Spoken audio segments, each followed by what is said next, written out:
ಈ ಒಂದು ವಿಷಯ 2025 ನಡೆದ್ರೆ ಎಲ್ಲಾ ದೇಶಗಳು ರಷ್ಯಾದ ಕಡೆಗೆ ತಿರುಗುತ್ತದೆ. ರೀಸೆಂಟ್ ಆಗಿ ರಷ್ಯನ್ ಗವರ್ಮೆಂಟ್ ಒಂದು ಅನೌನ್ಸ್ಮೆಂಟ್ ಕೊಡ್ತಾರೆ. ಅದೇನಂದ್ರೆ ಕ್ಯಾನ್ಸರ್ ಗೆ ವ್ಯಾಕ್ಸಿನ್ ಅನ್ನು ಅವರು ತಯಾರಿಸಿದ್ದಾರೆ. ಈ ವರ್ಷ ರಷ್ಯಾ ದೇಶದಲ್ಲಿ ಕ್ಯಾನ್ಸರ್ ನಿಂದ ಬಳಲುತ್ತಿರುವವರಿಗೆ ಉಚಿತವಾಗಿ ವ್ಯಾಕ್ಸಿನ್ ಅನ್ನು ಕೊಡಲಿದ್ದಾರೆ. ಅಮೆರಿಕ, ಯುರೋಪ್ ಮೊದಲಾದ ವಿಶ್ವ ದೇಶಗಳು ಕ್ಯಾನ್ಸರ್ ಗೆ ಔಷಧಿ ಕಂಡುಹಿಡಿಯುವುದಕ್ಕೆ ಕುತೂಹಲ ತೋರಿಸುತ್ತಿರುವ ಈ ಒಂದು ಸಮಯದಲ್ಲಿ ಈಗ ರಷ್ಯಾದಿಂದ ಸಾಧಿಸಲಾಗಿದೆ ಎಂಬುದನ್ನು ನೋಡುವಾಗ ಆಶ್ಚರ್ಯವಾಗುತ್ತದೆ. ಯಾಕಂದ್ರೆ ಈಗ ಅನೇಕ ದೇಶಗಳು ರಷ್ಯಾ ದೇಶಕ್ಕೆ ವಿರುದ್ಧವಾಗಿ ತಿರುಗುವುದಕ್ಕೆ ಕಾರಣವಾಗಿತ್ತು ಅಮೆರಿಕ.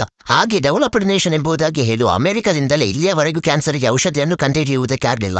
ಆದರೆ ರಷ್ಯಾ ದೇಶ ಸಾಧಿಸಿ ತೋರಿಸಿದೆ. ಹೇಳುವುದಕ್ಕಾಗಲ್ಲ, ಈಗ ರಷ್ಯಾ ದೇಶದ ವಿರುದ್ಧವಾಗಿರುವ ದೇಶಗಳು ಕೂಡ ಮುಂದಿನ ದಿನಗಳಲ್ಲಿ ರಷ್ಯಾ ದೇಶದೊಂದಿಗೆ ಸ್ನೇಹ ಬೆಳೆಸಬಹುದು. ಆದ್ರೆ ಭಾರತ ದೇಶಕ್ಕೆ ಇದರ ಬಗ್ಗೆ ತಲೆಕೆಡಿಸಬೇಕಾಗಿಲ್ಲ. ಆಲ್ರೆಡಿ ನಾವು ರಷ್ಯಾ ದೇಶದೊಂದಿಗೆ ಬಹುದೊಡ್ಡ ಸ್ನೇಹದೊಂದಿಗಿದ್ದೇವೆ. ಈ ವ್ಯಾಕ್ಸಿನ್ ಕ್ಯಾನ್ಸರ್ ಬಾರದ ಹಾಗೆ ತಡೆಗಟ್ಟುತ್ತದೆ ಎಂಬುದಾಗಿ ಕೇಳಿದ್ರೆ ಇಲ್ಲ.